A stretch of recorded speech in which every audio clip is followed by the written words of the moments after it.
Magandang araw sa inyong lahat at welcome sa aking channel. Trending at talagang mainit na usap-usapan ngayon sina Kim Chiu at Paolo Avellino matapos silang makita sa black screening ng pelikula ni Vice Ganda na And the Breadwinner Is. Sa event na inorganisa ni Ann Curtis, kitang-kita sa mga litrato na magkatabi pa sina Paolo at Kim sa screening. Agad itong napansin ng mga fans na tila kilig na kilig sa unexpected tandem ng dalawa.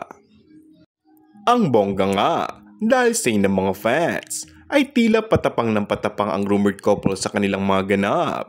Ito nga ay kahit tila low-key lang si Paolo na makikitang naka-face mask all the while.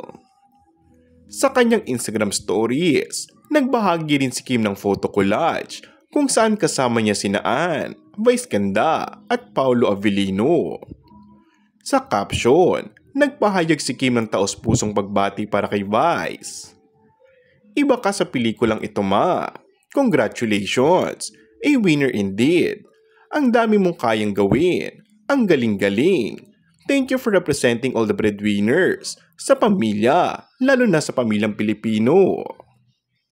Nakakatuwa nga na bukod sa pakilig ay talagang ramdam na ramdam ang holiday spirit sa suporta ng mga celebrity sa isa't isa. And that's all for our today's video. Kung bago ka lang sa aking channel ay mag-subscribe at pindutin na rin ang notification bell. Maraming salamat!